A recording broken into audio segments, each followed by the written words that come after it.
Democracy Today WAP TV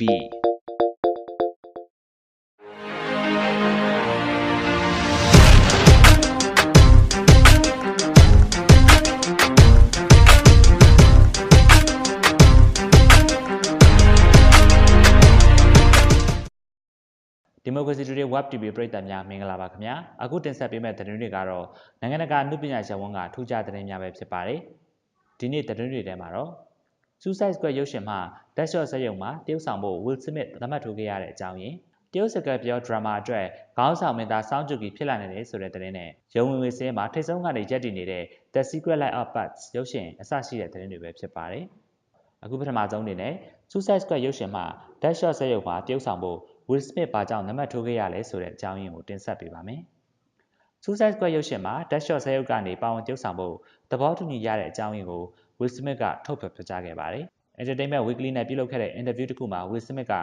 တိတ်ကိုစမ်းကြဲတဲ့အဲ့ဒီဆက်ရုပ်ကိုကျွန်တော်တစ်ခါမှတရုပ်မဆောင်ဘူးပါဘူး။ရုပ်ရှင်မှာတရုပ်ဆောင်ဖို့ပုံသေးကားချက်မရှိတာကြောင့်အရန်လွတ်လပ်ပါတယ်လို့ပြောပါတယ်။ဒါပေမဲ့ villain နေရာမှာတရုပ်ဆောင်ဖို့စိတ်သွင်းတဲ့အခါအကူအညီလိုခဲ့တယ်လို့ဆိုပါတယ်။ဆက်လက်ပြီးတရုတ်စကားပြောဒရာမာအတွက်ခေါင်းဆောင်မင်းသားစောင်းဂျူကီဖြစ်လာနိုင်တယ်ဆိုတဲ့သတင်းကိုတင်ပြပေးချင်ပါတယ်။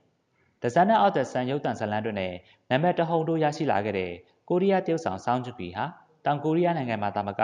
အာရှတခွင်မှာအောင်မြင်မှုများဆက်လက်ရရှိနေဆဲဖြစ်ပါတယ်။ဇူလိုင်9ရက်မှာစီနာသတင်းဌာနကစောင်းဂျူကီဟာတရုတ်ရုပ်ရှင်မီဒီယာတွေစီကနေကမ်းလှမ်းမှုတွေကိုလက်ခံရရှိလျက်ရှိတယ်လို့ဆိုပါတယ်။အခုလက်ရှိချိန်မှာတောင်ကိုရီးယားနဲ့တရုတ်ပူးပေါင်းထုတ်လုပ်မဲ့ယူသက်ဆန်းဆော့လက်အမည်ရှိတဲ့ဇလန်တွဲတစ်ခုမှာခေါင်းဆောင်မင်းသားအဖြစ်လာနိုင်ခြေရှိတယ်လို့သိရပါတယ်။မင်းသမီးကျန်းရှူဟန်ဟာခေါင်းဆောင်မင်းသမီးဖြစ်လာနိုင်ပြီး Descendant of the Sun ရုပ်သံဇာတ်လမ်းတွေကတရုတ်ဆောင်ချို့ဟာလည်းပါဝင်လာဖို့ရှိပါတယ်။အခုဆက်လက်ပြီးရုံငွေစင်းမှာထိတ်ဆုံးရက်တည်နေတဲ့ The Secret Life of Pets ဆိုတဲ့ရုပ်ရှင်အကြောင်းပဲဖြစ်ပါတယ်။ The Secret Life of Pets ရုပ်ရှင်ဟာစတင်ပြသပြီးသတင်းပတ်တစ်ခုထဲမှာပဲမြောက်အမေရိကရုပ်ရှင်ငွေစင်းမှာအခြားရုပ်ရှင်ကားများထက်ကျော်လွန်ပြီးတော့ဦးဆောင်ရရှိပါတယ်။ Universal Studio ရဲ့ Illuminating Entertainment ကနေထုတ်လုပ်ခဲ့တဲ့အဲ့ဒီ animation ရုပ်ရှင်ဟာမြောက်အမေရိကနဲ့ကနေဒါနိုင်ငံက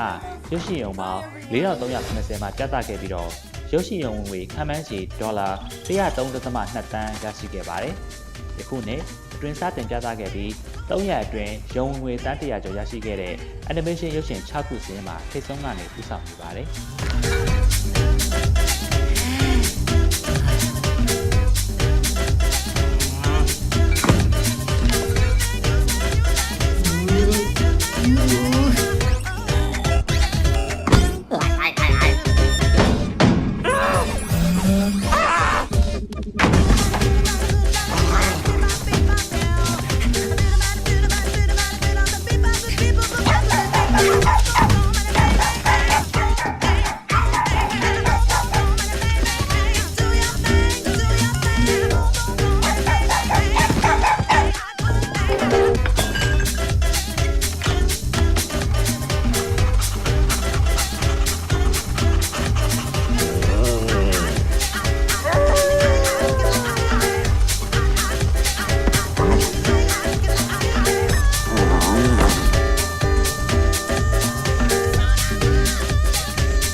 You be a good boy, Leonard.